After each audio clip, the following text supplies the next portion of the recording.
الحمد للہ وحدہ لا شریک لہ والصلاة والسلام علی من لا نبی بعدہ وعلی آلہ واصحابہ الذین اوفوا عہدہ اما بعد فاعوذ باللہ من الشیطان الرجیم بسم اللہ الرحمن الرحیم یا ایہا الذین آمنوا اطیعوا اللہ واطیعوا الرسول واولی الامر منکم وقال النبی صلی اللہ علیہ وسلم فقیہ واحد اشد علی الشیطان من الف عابد اللہم صلی علی محمد وعلی آل محمد کما صلیت علی ابراہیم وعلی آل ابراہیم انک حمید مجید اللہم بارک علی محمد وعلی آل محمد کما بارکت علی ابراہیم وعلی آل ابراہیم انک حمید مجید۔ مجھے آگے ہونا پڑے گا، میں ایسے کروں گا پھر آواز آئے گی۔ چھوڑ دیں اس کو سنبھال لیں۔ معزز علماء کرام، اہل سنت والجماعت احناف دیوبند سے تعلق رکھنے والے نوجوان دوستوں اور بھائیوں، خصوصاً میرے نہایت قابل سات احترام طالب علم دوستوں، آج کا یہ سیمینار خالصتاً حضرت الامام الاعظم ابو حنیفہ نعمان بن ثابت الکوفی رحمہ اللہ تعالیٰ کے مناقب کو بیان کرنے کے لیے منعقد کیا گیا ہے۔ میں نے آپ حضرات کی خدمت میں قرآن کریم کی آیت کریمہ کا ایک حصہ تلاوت کیا ہے اور ایک مختصر حدیث مبارک تلاوت کی ہے۔ چونکہ ہم اہل سنت والجماعت احناف دیوبند قرآن بھی مانتے ہیں، حدیث بھی مانتے ہیں اور فقہ بھی مانتے ہیں۔ قرآن کریم، حدیث پاک اور فقہ کو ماننے کا حکم ایک ہی آیت میں اللہ تعالیٰ نے دیا ہے۔ یا ایھا الذین آمنوا، اے ایمان والو، اطیعوا اللہ، بات خدا کی مانو، واطیعوا الرسول، بات مصطفیٰ کی مانو، واولی الامر منکم، بات فقہا کی مانو۔ اولی الامر منکم، عبداللہ بن عباس رضی اللہ عنہما فرماتے ہیں اہل الفقہ فی الدین، عطا رحمہ اللہ فرماتے ہیں الفقہاء والعلماء۔ اطیعوا اللہ، بات اللہ کی مانو، اطیعوا الرسول، بات مصطفیٰ کی مانو، واولی الامر منکم، بات فقہا کی مانو۔ خدا کی بات کا نام قرآن ہے، مصطفیٰ کی بات کا نام حدیث ہے، فقہا کی بات کا نام فقہ ہے۔ جس آیت میں قرآن کو ماننے کا حکم ہے، جس آیت میں حدیث کو ماننے کا حکم ہے، اسی آیت میں فقہ کو ماننے کا حکم ہے۔ ایک ہی جگہ پر ہے، کوئی الگ الگ نہیں ہے۔ ہمیں بہت سارے احباب کہتے ہیں جی وہ نہیں مانتا، ہم نے کہا نہ مانے، اس کو حکم ہی نہیں ہے، حکم ہے آمنو کو۔ نہیں سمجھے؟ بات سمجھ آ گئی؟ جی وہ نہیں مانتا، ہم نے کہا نہ مانے، حکم اس کو نہیں ہے، حکم آمنو کو ہے۔ ہم اہل سنت والجماعت ماتم نہیں کرتے، ہم دکھ کی خبر پہ نماز پڑھتے ہیں اور صبر کرتے ہیں۔ لوگ کہتے ہیں جی وہ صبر نہیں کرتے، ماتم کرتے ہیں۔ میں کہتا ہوں حکم ان کو نہیں ہے، حکم آمنو کو ہے۔ یا ایھا الذین آمنوا استعینوا بالصبر والصلاۃ، جنہیں حکم ہے وہ مانیں گے، جنہیں حکم نہیں وہ نہ مانیں۔ یا ایھا الذین آمنوا، ممکن ہے اہل علم کے ذہن میں اشکال آئے، یہ ہم نے پہلی بار سنا ہے شاید کہ فقہ کا انکار کرو تو آمنو نہیں رہتا۔ میں نے کہا بات سمجھنا، ایک ہے فقہ حنفی، ایک ہے فقہ مالکی، ایک ہے فقہ شافعی، ایک ہے فقہ حنبلی۔ آپ ان چار فقہا میں سے کسی ایک کی فقہ نہ مانو، ان چاروں فقہا میں سے کسی کی بھی فقہ نہ مانو، یہ بات الگ ہے، لیکن الفقہ المطلق کو نہ مانو، یہ بات الگ ہے۔ بات سمجھ آ رہی ہے؟ ایک بندہ کہتا ہے مولانا میں آپ کے مسجد کو نہیں مانتا، آپ نے غصب کی ہے جگہ پھر بنائی ہے، یہ بات الگ ہے۔ ایک کہتا ہے میں مسجد کو نہیں مانتا، یہ بات الگ ہے۔ جو نفس مسجد کا انکار کرے اس کا حکم الگ ہے، جو خاص میری مسجد کا انکار کرے اس کا حکم الگ ہے۔ جو فقہ حنفی نہ مانے اس کا حکم الگ ہے، جو نفس فقہ نہ مانے اس کا حکم الگ ہے۔ دونوں میں فرق کرنا سیکھو نا، آپ اہل علم ہو، فرق کرنا سیکھو۔ میں یہ نہیں کہہ رہا فقہ حنفی، میں کہہ رہا ہوں فقہ۔ آگے فقہ حنفی کو ہم باقی فقہوں پر ترجیح کیوں دیتے ہیں، یہ ہمارے دلائل ہیں، ہم سے سنو، یہ ہمارے دلائل ہم سے سنو، ہماری بات ہم سے سنو۔ میں نے بنگلہ دیش میں آ کر علل اعلان علماء سے کہا، میں نے کہا جو بات میں کہتا ہوں، جو دلائل میں دیتا ہوں، جس دعوت کو لے کر میں گلی گلی نگر نگر گھوم رہا ہوں، میرے خلاف درسگاہ میں غیبت کر کے جہنم میں نہ جاؤ، مجھ سے بات کرو، ہمیں سمجھاؤ، ہم سے بات کرو کہ ہم کیا چاہتے ہیں۔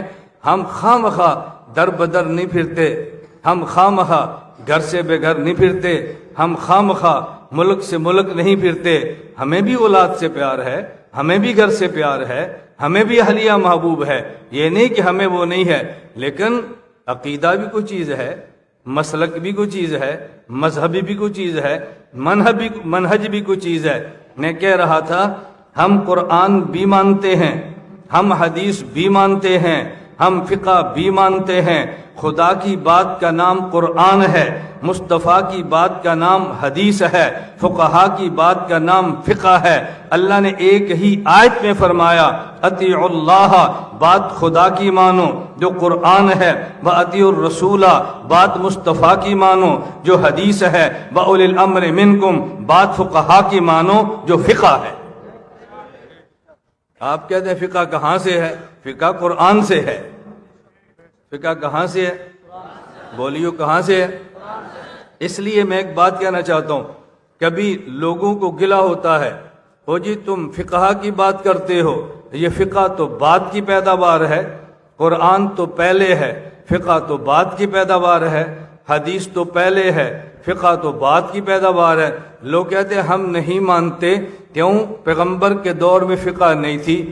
ہم نہیں مانتے کیونکہ پیغمبر کے دور میں فقہ نہیں تھی۔ میں نے کہا نہیں بات سمجھنے کی کوشش کرو۔ میں یہ بات کہنے لگا ہوں جب سے قرآن ہے تب سے فقہ ہے، جب سے حدیث ہے تب سے فقہ ہے، یہ بات کی پیداوار نہیں ہے۔ اگر آپ کو نہ سمجھ آئے تو میں یوں کہوں گا، بھئی آپ نے اپنے علاقے میں مسجد بنائی ہے، اپنے علاقے میں مدرسہ بنایا ہے، آپ نے رہنے کے لیے گھر بنایا ہے۔ جب آپ نے گھر بنایا، آپ نے مسجد بنائی، آپ نے مدرسہ بنایا، آپ نے کنواں کھودا، پانی نکلا، آپ نے بور کیا اور پانی نکلا۔ یہ پانی پہلے سے زمین میں موجود تھا لیکن نکلا تب ہے جب آپ نے گھر بنایا۔ پانی پہلے سے تھا، نکلا تب ہے جب مسجد بنائی۔ پانی پہلے سے تھا، نکلا تب ہے جب مدرسہ بنایا۔ یہ فقہ پہلے بھی تھی، نکلی تب ہے جب ابو حنیفہ آیا، اس لیے کہ ابو حنیفہ کو سراج الامہ کہتے ہیں۔ سراج کا معنی چراغ ہے۔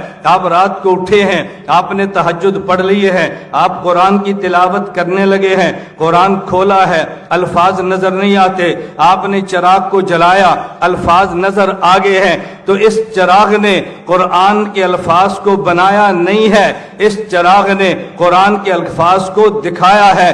چراغ لفظ بناتا نہیں ہے، چراغ لفظ کو دکھاتا ہے۔ ابو حنیفہ چراغ ہے، اس نے فقہ کو بنایا نہیں ہے، جو قرآن میں تھی اس کو دکھایا ہے، جو حدیث میں تھی اس کو دکھایا ہے۔ اگر نہ سمجھ آئے تو میں اہل علم کی زبان میں کہتا ہوں ان القیاس مظہر لا مثبت، یہ قیاس مسئلے کو ظاہر کرتا ہے، مسئلے کو ثابت نہیں کرتا۔ قیاس مثبت نہیں ہے، قیاس مظہر ہے۔ ابو حنیفہ صاحب قیاس ہے۔ ایک نص ہے جسے قرآن کہتے ہیں، ایک نص ہے جسے حدیث کہتے ہیں، ایک قیاس ہے ابو حنیفہ کا اجتہاد ہے، نص نے مسئلہ بتایا ہے، ابو حنیفہ کے قیاس نے دکھایا ہے، حدیث نے مسئلہ بنایا ہے، ابو حنیفہ نے دکھایا ہے۔ تو جب سے قرآن ہے مسئلہ تب سے ہے، جب سے حدیث ہے مسئلہ تب سے ہے۔ ابو حنیفہ آیا تو نکال کے دکھا دیا ہے۔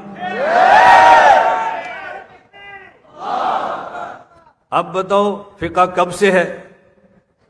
بولیے بولیے، فقہ کب سے ہے؟ پیغمبر کے دور میں تھی یا نہیں؟ بولیے نا، تھی یا نہیں؟ آپ اونچی آواز سے بولو، تھی یا نہیں؟ آپ کو ڈر کیا ہے؟ دلائل میرے ذمہ ہے، تمہارے ذمہ تھوڑے ہیں۔ میں کو بنگلہ دیش چھوڑ کے دوڑ رہا ہوں؟ ہم کو چھپ کے بیٹھے ہیں، ہم سڑک پر بیٹھے ہیں، میدان سجا کے بیٹھے ہیں۔ جس کو جرأت ہے ہم سے بات کرے، ہم سے بات کرے۔ اور میں کئی بار علماء سے کہتا ہوں میرا مزاج یہ نہیں ہے اولئک آبائی فجینی بمثلہم اذا جمعتنا یا جریر المجامع ہو۔ میرا مزاج یہ ہے لیس الفتى من یقول ها انا ذا، لیس الفتى من یقول کان ابی، الفتى من یقول ها انا ذا۔ نہیں سمجھے؟ بات سمجھ آئی آپ کو؟ ہمارا مزاج یہی نہیں ہے اولئک آبائی فجینی بمثلہم، ہمارا مزاج ہے لیس الفتى من یقول کان ابی، الفتى من یقول ها انا ذا۔ شیخ الہند کیسے تھے؟ ننوتوی کیسے تھے؟ مدنی کیسے تھے؟ یہ بڑے تھے، ان کو چھوڑو، ہم سے بات کرو۔ ہم ہیں شیخ الہند کے بیٹے، ہم ہیں ننوتوی کے بیٹے، ہم ہیں مدنی تھانوی کے بیٹے، ہم سے بات کرو۔ مجھے کتنے علماء کہتے ہیں یہ تم نے فقہا کی رٹ لگا رکھی ہے، علماء کی رٹ لگا رکھی ہے، حدیث کی بات کرو، صحابہ کی بات کرو، قرآن کی بات کرو، خدا کی بات کرو۔ میں نے کہا میں کرتا ہوں، لیکن بات یاد رکھ لیں اچھی طرح، اگر آپ نے فقہا کا دفاع کر لیا اصحاب پیغمبر محفوظ ہو جائیں گے، اصحاب پیغمبر کا دفاع کر لیا مصطفیٰ محفوظ ہو جائے گا، مصطفیٰ کا دفاع کر لیا خدا محفوظ ہو جائے گا۔ پہلی سیڑھی پہ روک دو، دشمن کو دوسری سیڑھی پر قدم رکھنے کی ہمت نہیں ہوگی۔ میں جو فقہا کے دفاع پہ کھڑا ہوں، میں صحابہ کی گستاخی برداشت کر لوں گا؟ میں جو علماء کے خلاف بکنے کی اجازت نہیں دیتا، میں نبوت کے خلاف تمہیں بھونکنے دوں گا؟ کہتے ہیں تم فقہا کی بات کرتے ہو، ہماری بات ہم سے سنو، ہماری بات ہم سے سنو۔ آپ نے سنا ہوگا نا کہ عام طور پہ کہا جاتا ہے غیروں سے سنا تم نے، غیروں سے کہا تم نے، غیروں سے سنا تم نے، غیروں سے کہا تم نے، کچھ ہم سے سنا ہوتا کچھ ہم سے کہا ہوتا۔ غیروں سے سنا تم نے، غیروں سے کہا تم نے، کچھ ہم سے سنا ہوتا کچھ ہم سے کہا ہوتا۔ میدان میں ہم نکلے ہیں، ہم سے پوچھو کہ ہم باہر کیوں نکلے ہیں۔ ہم قرآن بھی مانتے ہیں، حدیث بولیے نا، ہم قرآن بھی مانتے ہیں، حدیث بھی مانتے ہیں، فقہا بھی مانتے ہیں، ہم سب کو مانتے ہیں۔ فقہا میں سے الامام الاعظم سید الفقہا سراج الامہ امام ابو حنیفہ نعمان بن ثابت رحمہ اللہ تعالی، میں نے لفظ بولے الامام الاعظم ابو حنیفہ نعمان بن ثابت الکوفی، میں نے 5 لفظ بولے ہیں نا، تو مجھے 5 پر ہی بولنا چاہیے۔ میں ایک لفظ پر بولوں گا تو آپ کو سمجھ آئے گی 5 لفظوں پر کتنے گھنٹے چاہیے۔ میں ایک لفظ پہ بولتا ہوں، صرف ایک پہ، آپ کو ایک کے سننے سے اندازہ ہو جائے گا کہ 5 لفظوں پر کتنے گھنٹے چاہیے ہمارے سیمینار کو ٹھکانے پر لگانے کے لیے۔ میں پاکستان اسلام آباد میں امام اعظم ابو حنیفہ سیمینار کراتا، میزبان بھی خود ہوتا، مہمان خصوصی بھی خود ہوتا۔ کیسا میزبان ہے؟ میزبان بھی خود ہوتا اور مہمان خصوصی بھی خود ہوتا۔ مہمان آ رہے ہیں، ریسیو کر رہا ہوں، سننے والے آ رہے ہیں، ان کو وصول ایک ایک کو بٹھا رہا ہوں۔ جب سب کے بیان ہو گئے، اب لوگ کہتے ہیں جی مولانا صاحب آپ کا بیان، بھئی ہو گیا نا، نہیں آپ کا بیان، تو میزبان بھی میں ہوتا، پھر آخر میں بیان بھی مجھے خود کرنا پڑتا۔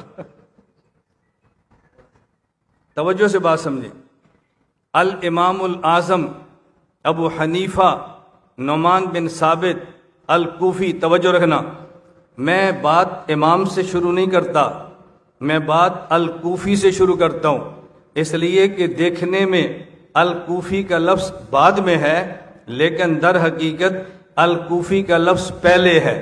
پہلے کوفہ بنا ہے، پھر ابو حنیفہ پیدا ہوا ہے۔ پہلے کوفہ بنا ہے، پھر ابو حنیفہ پیدا ہوا ہے، پھر امام بنے ہیں، پھر اعظم بنے ہیں، ابو حنیفہ بنے ہیں، لیکن پہلے تو کوفہ ہے۔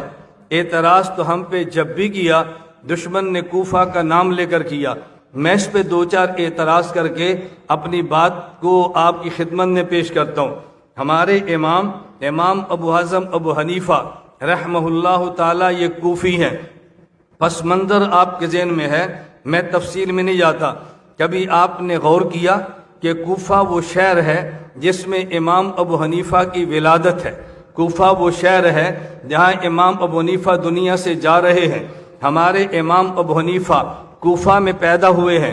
ہم پہ مشہور اعتراض کیا جاتا ہے، بھئی تمہارا امام تو کوفی ہے، تمہارا امام تو مکی نہیں ہے، تمہارا امام تو کوفی ہے، تمہارا امام تو مدنی نہیں ہے۔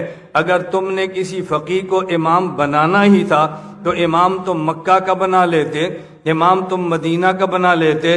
میں نے کہا نہیں، ہم نے جس کو امام بنایا یہ مجتہد مطلق اس امت کے جتنے ہوئے ہیں ان میں مجتہد اول ہے، اور پہلے مجتہد کو مکہ میں نہیں، مدینہ میں نہیں، کوفہ میں آنا چاہیے تھا۔ جس امام کو ہم نے امام مانا ہے ان کو پیدا مکہ میں نہیں ہونا چاہیے تھا، ان کو پیدا مدینہ میں نہیں ہونا چاہیے تھا، ان کو تو پیدا ہی کوفہ میں ہونا چاہیے تھا۔ کیوں؟ میں نے کہا بات توجہ سمجھنا، ایک آدمی بڑا ہوتا ہے اور ایک آدمی چھوٹا ہوتا ہے، یہ دنیا کا ضابطہ ہے جس کو ہر عقل تسلیم کرتی ہے کہ جہاں سے بڑا کام چھوڑ کے جاتا ہے چھوٹا وہیں سے لے کر کام کو آگے نکلتا ہے۔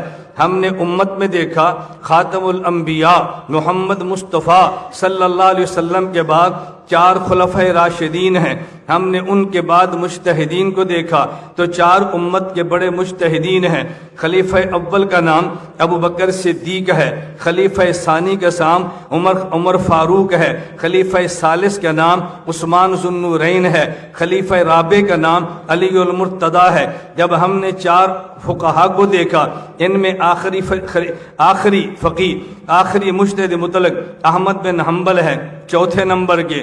تیسرے محمد بن ادریس شافعی ہیں، دوسرے نمبر کے امام مالک بن انس ہیں، اور پہلے نمبر کے امام ابو حنیفہ ہے۔ ہم نے خلفائے راشدین کو دیکھا تو آخری خلیفہ علی المرتضیٰ ہے، اور جب ہم نے فقہا کو دیکھا اس میں پہلا فقیہ حضرت امام ابو حنیفہ ہے۔ بات توجہ سے سمجھنا، تو ان میں آخری علی المرتضیٰ ہے، ان میں پہلے ابو حنیفہ ہیں۔ حضرت ابو بکر صدیق بڑے ہیں، حضرت عمر فاروق چھوٹے ہیں۔ صدیق اکبر نے کام شروع کیا ہے، مدینہ سے گئے ہیں۔ حضرت عمر چھوٹے ہیں، وہ مدینہ سے لے کر کام کو نکلے ہیں۔ حضرت عمر بڑے ہیں، عثمان چھوٹے ہیں۔ حضرت عمر مدینہ میں شہید ہوئے تو مدینہ سے گئے ہیں، عثمان مدینہ سے کام کو لے کے نکلے ہیں۔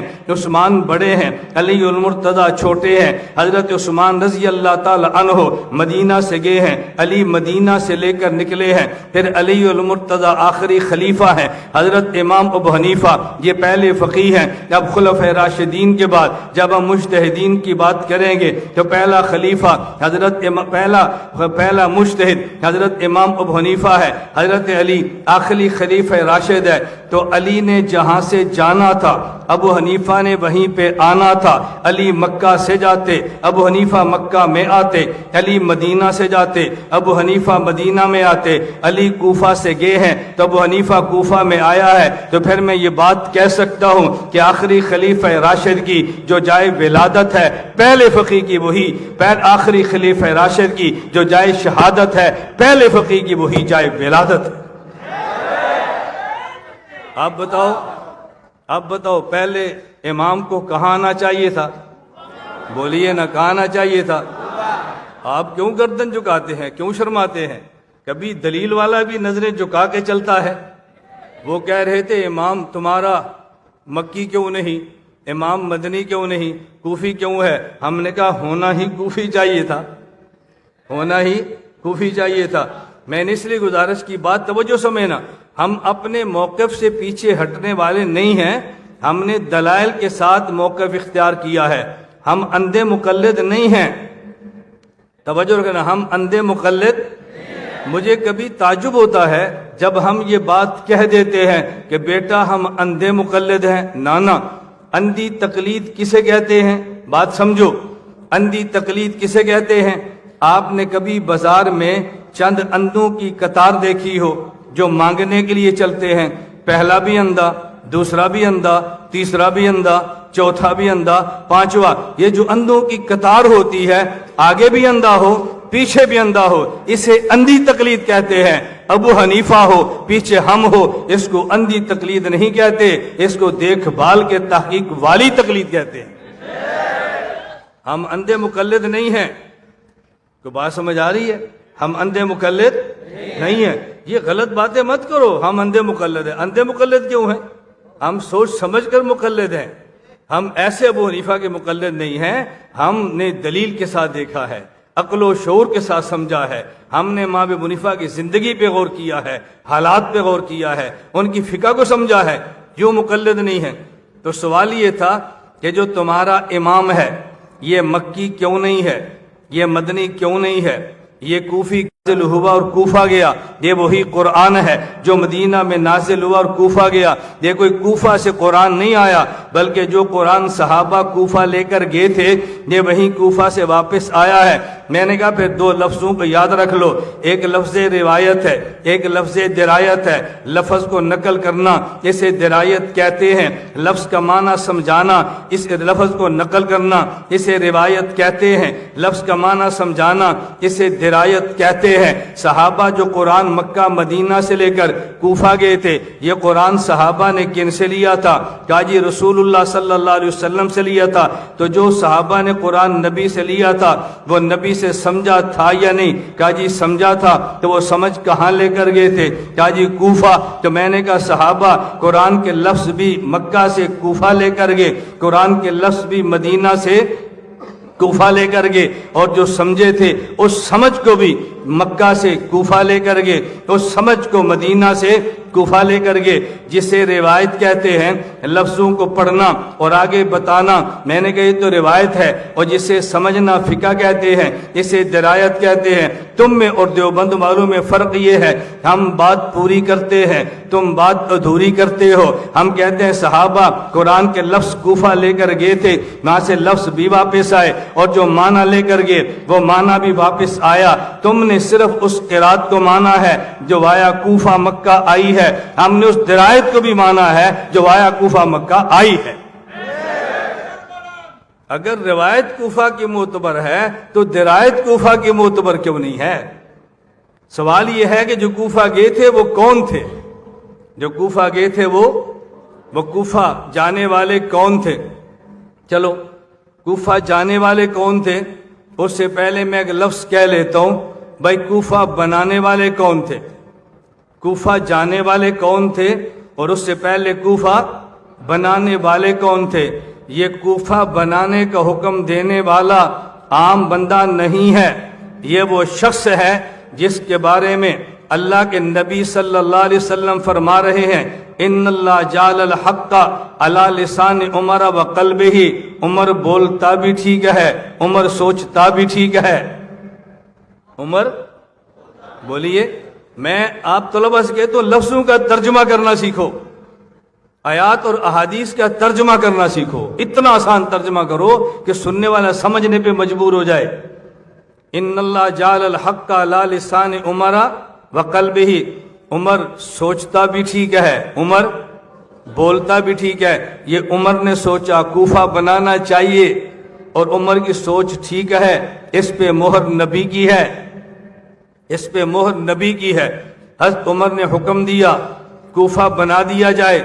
بنانے والے کون ہیں؟ 7 عشرہ مبشرہ میں سے جن کا نام لے کر نبی فرماتے ہیں سعد فی الجنہ، سعد فی الجنہ۔ اور کوفہ کو آباد کرنے والے کون ہیں؟ عبداللہ بن مسعود رضی اللہ عنہ، جن کے بارے میں اللہ کے نبی فرماتے ہیں ما حدثکم ابن مسعود فصدقوہ، جو مسئلے ابو عبداللہ بن مسعود بتائے ان مسئلوں کی تصدیق کرنا۔ تو اللہ کے نبی نے یہ فقہ کوفی کی تصدیق فرمائی ہے۔ کیوں؟ فقہ حنفی کی بنیاد صحابہ کرام میں سے عبداللہ بن مسعود ہیں، جن کے بارے میں اللہ کے نبی فرما رہے ہیں، اللہ کے نبی فرما رہے ہیں ما حدثکم ابن مسعود فصدقوہ، عبداللہ بن مسعود جو مسائل بتائے ان کی تصدیق کرنا، اس کو تم نے مان لینا ہے۔ تو کوفہ بنانے والے حضرت 7 صحابی ہیں، کوفہ کے بنانے کا حکم دینے والے عمر بن خطاب ہیں، دونوں عشرہ مبشرہ میں سے ہیں، ایک ان میں خلیفہ راشد ہیں، اور جو قرآن لے کر گئے ہیں وہ کون ہیں؟ آپ اٹھائیں محدثین نے کیا کچھ لکھا ہے۔ حضرت علامہ ذہبی نے کیا فرمایا؟ علامہ ذہبی فرماتے ہیں الکوفہ نزل بہا جماعت من الصحابہ رضی اللہ عنہم، اس میں جماعت صحابہ گئی تھی۔ وہ جماعت صحابہ کے افراد کتنے تھے جو وہاں پہ گئے تھے؟ محدثین نے بڑا تفصیل اس پہ کلام کیا ہے۔ وہ جانے والے کتنے لوگ تھے؟ وہ جانے والے کتنے لوگ تھے؟ آپ اٹھائیے، الطبقات ابن سعد میں موجود ہے۔ کہا نزلہ، وہ کوفہ میں جو نازل اترے صحابہ کرام وہ کل کتنے تھے؟ کیا 1500 من اصحاب النبی، 1500 صحابہ تھے۔ یہ 1500 صحابہ میں کون تھے؟ آپ آگے چلتے جائیے، یہ 1500 صحابہ میں یہ کون تھے؟ الثقات میں لکھا ہے، اور عجیب بات پوری تفصیل بیان کی ہے کہ نزل بہا، کوفہ میں جو صحابہ اترے تھے ان میں صحابہ کرام میں 300 من اصحاب شجرہ و 70 من اہل بدر، ان میں 300 صحابہ بیعت رضوان والے تھے، اور ان میں 70 صحابہ اہل بدر تھے۔ اور اہل بدر کون ہیں؟ جن کے بارے میں پیغمبر فرما رہے ہیں اعملوا ما شئتم، اب تم کچھ بھی کرو گے اللہ تمہارا مواخذہ نہیں فرمائیں گے۔ تو میں بات بتا رہا ہوں کہ جس شہر کوفہ میں ابو حنیفہ پیدا ہوئے، اس کا حکم دینے والے عمر بن خطاب ہیں، تعمیر کرنے والے حضرت سعد ہیں، ان میں محدث بن کے آنے والے عبداللہ بن مسعود ہیں، ان میں 300 اصحاب شجرہ ہیں جن کے بارے میں قرآن اعلان کرتا ہے لقد رضی اللہ عن المؤمنین اذ یبایعونک تحت الشجرہ۔ ان میں کون ہیں؟ 70 اہل بدر ہیں جن کے بارے میں اعلانات موجود ہیں۔ یہ وہ کوفہ ہے جہاں پہ ہمارے امام اعظم ابو حنیفہ پیدا ہوئے۔ وہ جو تمہارا امام تو کوفی ہے۔ میں نے کہا جی ہاں ہمارا امام کوفی ہے، اور میں یہ سینہ تان کے کہتا ہوں امام کو کوفی ہونا چاہیے، امام کو کوفہ میں پیدا ہونا چاہیے۔ تو جی تمہارا امام کوفہ میں کیوں ہے؟ بات سمجھتے جانا۔ میں نے بتایا یہ کوفہ تعمیر کس نے کرایا، کوفہ حکم کس نے دیا، کوفہ میں علم لانے والا کون ہے؟ لیکن کبھی اس پہ بھی غور کیا یہ کوفہ کہاں پہ موجود ہے؟ کوفہ سنگم پہ موجود ہے۔ ادھر دیکھیں تو عرب ہے، ادھر دیکھیں تو عجم ہے، درمیان میں ابو حنیفہ بیٹھے ہیں۔ یا ایھا الذین آمنوا اطیعوا اللہ واطیعوا الرسول واولی الامر منکم۔ تو جی تمہارا امام تو کوفی ہے۔ میں نے کہا جی ہاں تمہارا امام تو اجمی ہے۔ میں نے کہا جی ہاں یہ اجمی ہے۔ بے اجمی کیوں ہے؟ میں نے کہا اس لیے کہ ہمارا قرآن تو عربی میں، ہماری حدیث تو عربی میں، اور دنیا کی اکثر مسلمانوں کی آبادی وہ ہے جو عربی میں نہیں ہے، اکثریت تو اجمی میں ہے۔ امام تو ایسا ہونا چاہیے جو ایسی جگہ پر ہو، جو جگہ سنگم پر ہو، ادھر دیکھیں تو عرب ہو، ادھر دیکھیں تو عجم ہو، وہ عرب سے لیتا رہے عجم کو دیتا رہے، عرب سے لیتا رہے، عرب سے لیتا رہے، عجم کو دیتا رہے۔ تو یہ تو کوفہ میں ہی ہو سکتا ہے نا؟ کہاں ہو سکتا ہے؟ کوفہ۔ میں سمجھا صرف یہ رہا تھا حضرت امام ابو حنیفہ یہ ہمارے کوفی امام ہیں اور کوفہ میں ہیں، یہ کوفہ میں ہونا چاہیے تھا۔ ہم تو جرات کے ساتھ کہتے ہیں بھئی جس امام کو تم مانتے ہو یہ امام تو کوفی ہے، یہ تو مدنی نہیں ہے، یہ امام تو کوفی ہے، یہ تو مکی نہیں ہے۔ میں نے کہا جی ہاں ہمیں کتنے لوگ کہتے ہیں بھئی جس امام کی تم تقلید کرتے ہو یہ امام تو مدینے والا ہوتا، یہ امام کوفے والا نہ ہوتا۔ میں نے کہا نہیں نہیں، امام کو ہونا ہی کوفے والا چاہیے، یہ کوفے والا کیوں چاہیے؟ میں نے کہا یہ بات ہمیں اللہ کے پیغمبر صلی اللہ علیہ وسلم کی احادیث سے ملتی ہے۔ ہم مقلد ہیں، ہم حنفی ہیں، ہم دیوبند ہیں، توجہ رکھنا، لیکن ہم با ادب ہیں، ہم بے ادب نہیں ہیں، ہم با ادب ہیں۔ تمہارا امام کوفہ کا ہے؟ میں نے کہا جی ہاں۔ مدینہ کا نہیں ہے؟ میں نے کہا جی نہیں، کیوں نہیں ہے؟ میں نے کس لیے کہ ہم با ادب ہیں۔ کیا مانا؟ کوفہ کا امام ہونا یہ با ادب ہونے کی نشانی ہے؟ میں نے کہا جی ہاں، کوفہ کا امام ہونا یہ با ادب ہونے کی نشانی ہے۔ ایک آدمی مدینہ ڈائریکٹ جاتا ہے، ایک آدمی کوفہ سے ہو کر جاتا ہے۔ میں نے کہا میں یہ بات کہہ رہا ہوں کہ اگر امام کوفہ کا ہوگا تو یہ با ادب ہے، یہ بے ادبی نہیں ہے۔ میں پہلے مثال دیتا ہوں پھر دلیل دیتا ہوں۔ مسجد کا امام اعلان کرتا ہے بھئی صف اول میں نماز پڑھیں، اس میں اجر بہت ملتا ہے۔ مقتدی دو قسم کے ہیں، ایک مقتدی دروازے سے داخل ہوا، صف اول میں پہنچ گیا، ایک مقتدی نے چھلانگ لگائی، دروازے کے اوپر سے آیا اور صف اول پہ پہنچ گیا۔ دونوں صف اول میں آئے ہیں، ایک دروازے سے گزر کے آیا ہے، ایک دروازہ پھلانگ کے آیا ہے، دونوں میں فرق کیا۔ جو دروازے سے گزر کے صف اول میں پہنچا یہ با ادب ہے، جو دروازہ کراس کے دروازہ پھلانگ کے آیا یہ بے ادب ہے۔ ہم با ادب ہیں۔ آپ اٹھائیں، الکامل ابن عدی میں روایت موجود ہے، رسول اللہ صلی اللہ علیہ وسلم نے فرمایا انا مدینۃ العلم والی بابها فمن اراد المدینہ فلیات الباب، میں شہر علم ہوں، علی شہر علم کا دروازہ ہے، جس نے شہر علم میں آنا ہے وہ دروازے کے پاس جائے۔ شہر علم مدینہ میں ہے، شہر علم کا دروازہ کوفہ میں ہے، جو ڈائریکٹ جائے گا وہ بے ادب ہے، جو دروازہ سے ہو کر جائے گا با ادب ہے۔ انا مدینۃ العلم والی بابها، میں شہر علم ہوں، علی شہر علم کا دروازہ ہے، دروازہ کوفہ میں ہے، شہر علم مدینہ میں ہے، تو جو شہر علم میں دروازے سے گزر کے جائے گا وہ با ادب ہے۔ اور یہ بات توجہ سے سمجھنا، شہر علم کا دروازہ میں کوفہ کو کہہ رہا ہوں، یہ صرف میرا ذوق نہیں ہے، یہ امام بخاری کا ذوق ہے۔ جو بات میں کہتا ہوں یہی بات امام بخاری فرماتے ہیں۔ اگر آپ کو یقین نہ آئے ابن حجر اسقلانی کی فتح الباری دیکھیے، اس کا مقدمہ ہدی الساری دیکھیے۔ ابن حجر اسقلانی رحمۃ اللہ علیہ خود امام شافعی کا جملہ نقل کرتے ہیں۔ امام شافعی رحمہ اللہ فرماتے ہیں میں علم سیکھنے کے لیے ذهبت الى الشام والبصرہ مرتين، میں شام اور بصرہ دو مرتبہ گیا ہوں، وإلى الجزیرہ اربع ذهبت الى الشام والبصرہ والجزیرہ، میں وہاں گیا ہوں دو مرتبہ۔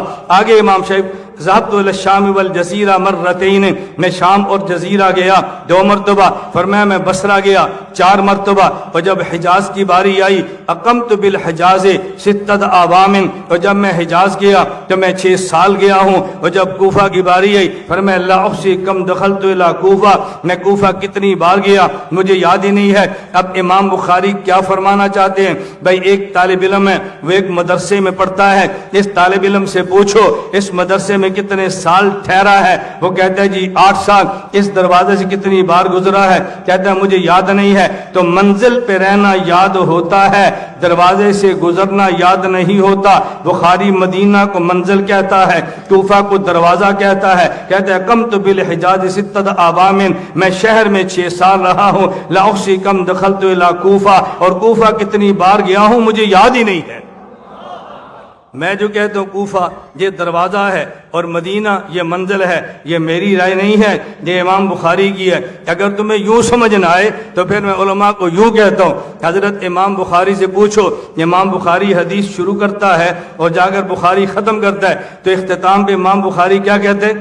ببی قال حدثنا احمد بن اشکابہ قال حدثنا محمد بن فضیل عن عمارة بن القعقاع عن ابی زرع عن ابی ہریرہ قال قال رسول اللہ۔ ببی قال حدثنا احمد بن اشکاب، یہ کوفہ ہے۔ ببی قال حدثنا احمد بن اشکاب، یہ کوفہ ہے۔ محمد بن فضیل یہ کوفہ ہے۔ عن عمارہ یہ کوفہ ہے۔ عن ابی زرع یہ کوفہ ہے۔ عن ابی ہریرہ یہ مدینہ ہے۔ صرف ہم ہی براستہ کوفہ نہیں جاتے، بخاری بھی براستہ کوفہ جاتا ہے۔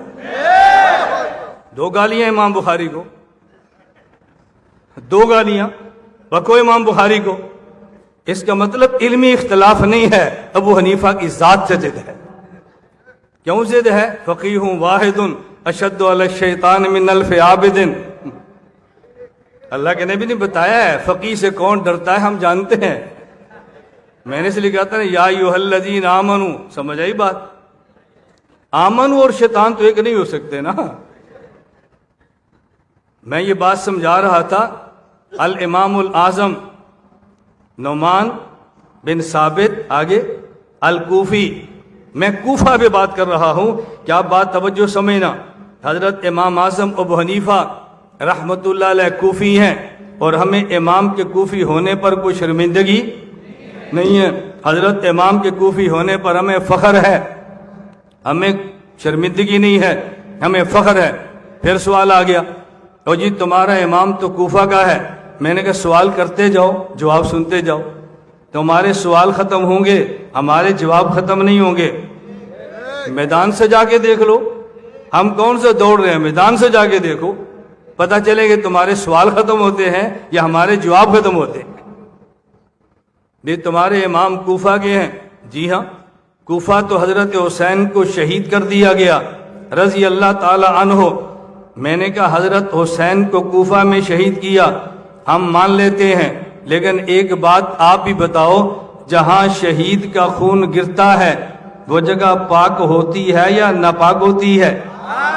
شریعت تو کہہ رہی ہے، شریعت تو کہہ رہی ہے جب شہید کٹ جائے اور اس کے جسم کو کاٹ دیا جائے، اس کے بدن سے خون نکل آئے، تو جہاں جہاں پہ خون گرا ہے تم نے بدن کو دھونا نہیں ہے، یہ پاک ہو گیا۔ ان کپڑوں کو اتارنا نہیں ہے، یہ پاک ہو گئے۔ تو شہید کے خون سے اگر بدن پاک ہو جاتا ہے، اگر کپڑے پاک ہو جاتے ہیں، تو کوفہ کی سرزمین پاک کیوں نہیں ہوتی؟ پھر کہو نا ابو حنیفہ ناپاک زمین پر نہیں آیا، اس زمین پر آیا ہے جس کو حسین نے خون دے کے زندہ کیا ہے۔ حضرت حسین پہلے ہی خون دے کے اس ناپاکی کو ہٹا چکے تھے جہاں سے ابو حنیفہ نے آنا تھا۔ الامام ابو حنیفہ الامام الاعظم، میں یہ بات کہہ رہا ہوں، ہمارے امام حضرت امام اعظم ابو حنیفہ نعمان بن ثابت ہیں، جو کوفہ میں پیدا ہوئے ہیں، اور ہمارے امام کوفہ سے گئے ہیں۔ ہمیں اپنے امام کے کوفی ہونے پر کوئی غم نہیں ہے، اپنے امام کے کوفی ہونے پہ ہم سر جھکاتے نہیں ہیں، اپنے امام کے کوفی ہونے پہ ہم شرماتے جھجکتے نہیں ہیں۔ یہ بات ہمیشہ ذہن نشین فرما لو۔ اس لیے اگر کوئی کہے تمہارا امام کہاں کا ہے تو تمہیں سینہ تان کے کہنا چاہیے، بھئی ہمارا امام یہ ابو حنیفہ یہ کوفہ کا ہے، کوفہ میں پیدا ہوا ہے، ہمیں کوئی جھجک نہیں ہے۔ اور بات توجہ سے سمجھنا، حضرت امام اعظم ابو حنیفہ رحمہ اللہ تعالی جو کوفہ میں پیدا ہوئے ہیں اور علمی ماحول میں پیدا ہوئے ہیں، حضرت امام رحمۃ اللہ علیہ جس کوفہ میں تھے، بھئی سوال یہ ہے اس کوفہ میں علم لایا کون تھا؟ اس کوفہ میں علم لایا کون تھا؟ لانے والے پیغمبر کے صحابہ تھے، اور وہ کوفہ میں آئے تھے، ان میں سر فہرست حضرت عبداللہ بن مسعود ہیں رضی اللہ تعالی عنہ، جن کے بارے میں نے عرض کیا یہ عبداللہ بن مسعود جو کوفہ آئے ہیں کہ آپ کے علم میں ہونا چاہیے، اصحاب پیغمبر میں سے یہ 8ویں نمبر کے وہ شخص ہیں جو کلمہ پڑھ کے مسلمان ہوئے ہیں، عام صحابی نہیں ہیں، مدینہ منورہ میں تھے، اور ان کا نبی کے گھر میں اتنا آنا جانا تھا۔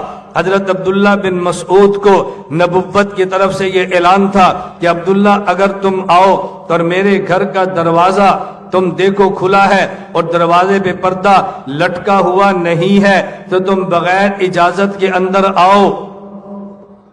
ابو موسیٰ اشعری فرماتے جب ہم مدینے آئے تو عبداللہ بن مسعود کا اتنا آنا جانا تھا، ہم سمجھتے کہ یہ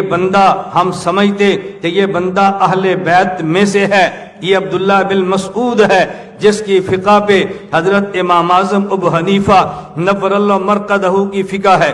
میں صرف سمجھا یہ رہا تھا ہمارا ابو حنیفہ یہ امام بھی ہے، الامام الاعظم بھی ہے، نام نعمان ہے، والد کا نام ثابت ہے، اور یہ کوفہ کے رہنے والے ہیں۔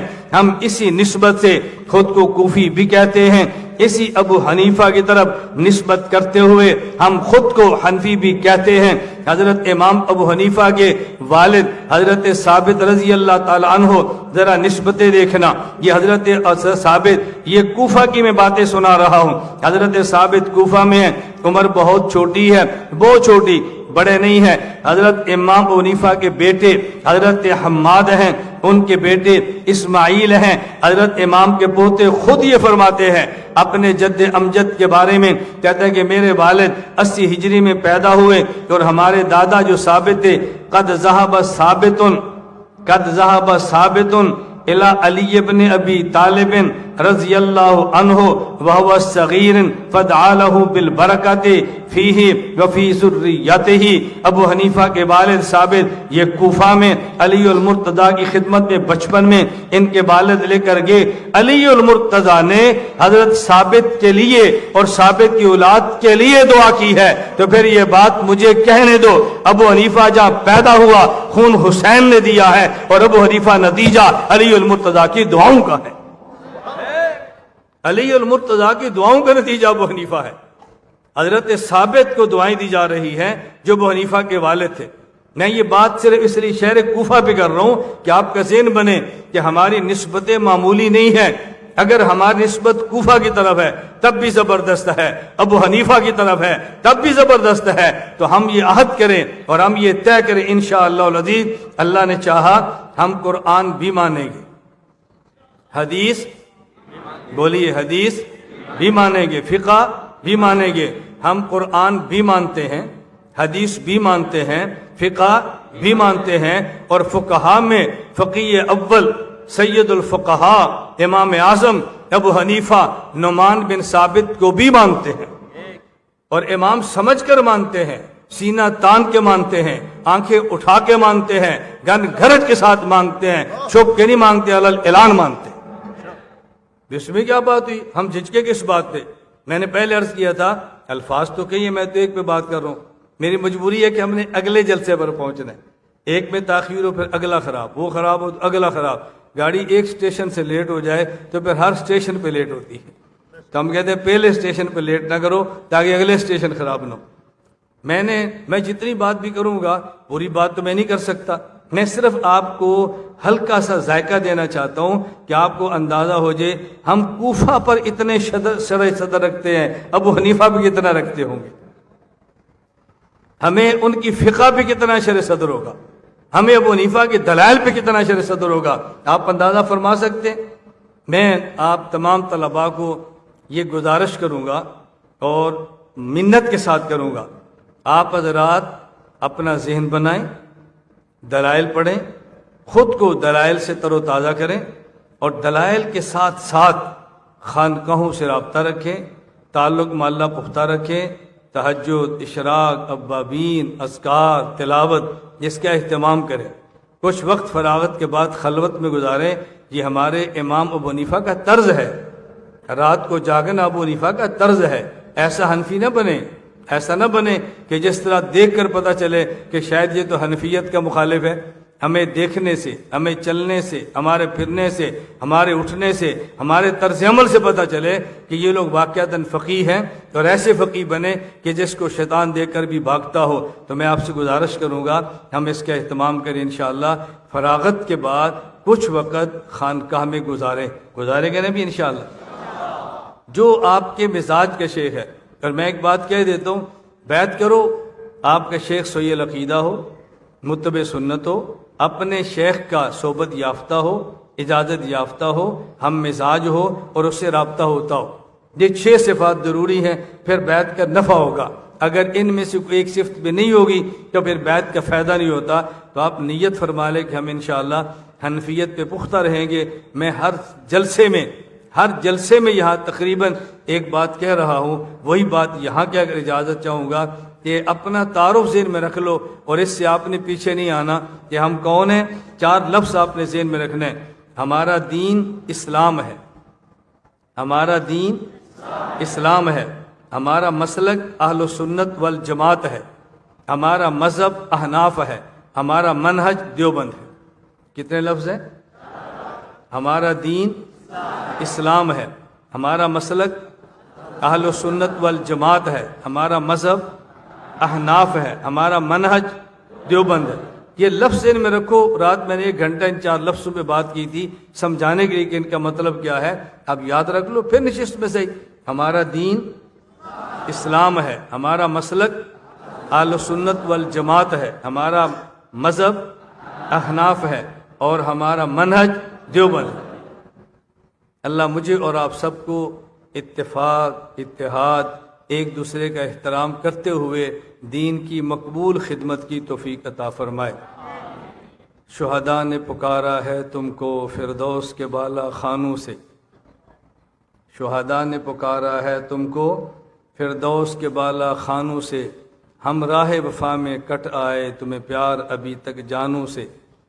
شہداء نے پکارا ہے تم کو فردوس کے بالا خانوں سے، ہم راہ وفا میں کٹ آئے تمہیں پیار ابھی تک جانوں سے۔ اس جذبہ گلبوسی میں کچھ کانٹے بھی چبھ جاتے ہیں، اس جذبہ گلبوسی میں کچھ کانٹے بھی چبھ جاتے ہیں، اپنوں کے نشتر سہرے نہ ٹکرانا فقط بیگانوں سے۔